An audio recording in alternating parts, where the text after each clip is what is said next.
Les marchés avec CMC Markets. Trading de CFD sur action, Forex et indices. Bonsoir, c'est Seb du site atcac.fr. Voici la mise à jour pour l'analyse technique quotidienne du CFD France 40 faite en clôture du vendredi 4 avril 2014. Cette analyse technique est réalisée pour CMC Markets.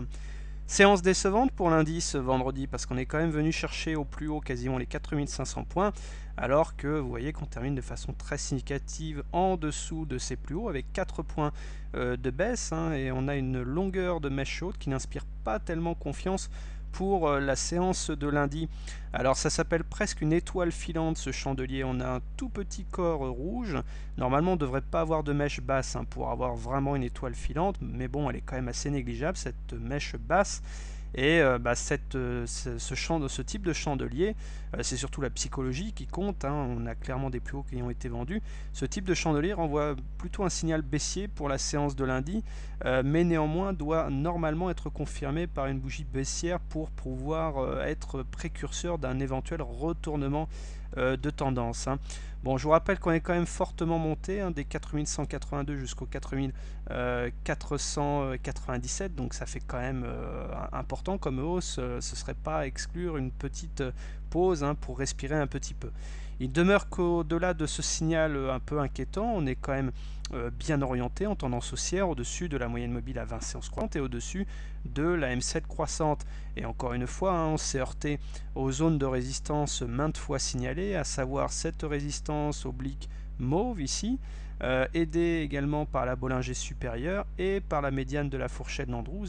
Ces trois résistances ont été transpercées en séance, mais en clôture, elles ont toutes joué leur rôle. On termine en dessous de ces trois résistances. Alors je vous rappelle que tant qu'on clôture sous la médiane de la fourchette d'Andrews, les rotations sont appelées à se faire entre la médiane ici et le support. Par contre, si on arrive à casser la médiane, ici, en clôture, je parle, puisque là on l'a cassé en séance, mais en clôture, ça ouvrirait la voie à faire des oscillations entre cette médiane et le haut de la fourchette d'Andrews. Donc évidemment, on préférerait casser par le haut en clôture cette médiane. Voilà. Bon, donc sinon on peut quand même s'attendre à des supports en cas de consolidation. Cette zone qui était en rouge que j'ai mis en vert, puisque ça a été cassé par le haut, ça change de polarité pour devenir support, donc éventuellement ça pourra venir soutenir les cours en cas de consolidation. Et on a également sur ces mêmes niveaux le retracement de Fibonacci et la M20. Donc bon, il n'y a pas de raison non plus d'être particulièrement inquiet, d'autant que les indicateurs techniques, eux, sont tous très bien orientés, quand même assez des positifs au-delà du signal, un stochastique qui est toujours en zone de surachat et au contact de son signal, et un momentum qui est positif. Donc finalement, la seule alerte, c'est quasiment ce chandelier qui ressemble à une étoile filante. Voilà le seul problème de la séance de vendredi. Et bon, on peut aussi s'émouvoir de cette divergence baissière standard sur le MACD, puisqu'on a fait des plus hauts sur les cours, mais pas sur l'indicateur technique. Voilà un petit peu les alertes pour lundi.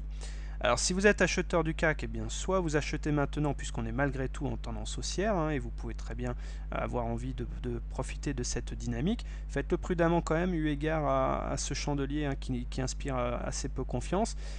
Sinon vous attendez des niveaux plus bas ici. Cette zone support, donc qui elle, franchement, est assez intéressante puisqu'on a à la fois l'ancienne résistance, le retracement de Fibonacci et la moyenne mobile à 7 séances. Donc cette zone, elle est comprise entre les 4432 et les 4422. Et puis après, ce sera le retracement Fibonacci suivant, ici, les 4376, voire en cas de consolidation plus importante, un éventuel pullback sur l'ancienne fourchette d'Andrews Rose, ici, les 4355, puis la M20 est juste un tout petit peu en dessous à 4347 points. Si vous êtes baissé sur l'indice, bon, il est vrai que ce chandelier n'inspire pas trop confiance, mais faites-le prudemment quand même si vous voulez parier sur la baisse, parce que c'est la seule alerte avec la divergence baissière. Tout le reste est très bon au niveau de l'orientation de l'indice. Donc soit vous shortez maintenant en pariant sur le fait qu'on ne va pas réussir à passer cette zone de résistance là entre la médiane, la Bollinger supérieure et la résistance oblique, soit vous attendez des niveaux plus hauts pour shorter, et justement vous attendez de venir chercher ces zones de résistance vers les 4480 points, ou les plus hauts annuels inscrits sur la séance de vendredi à 4497 points. Voilà.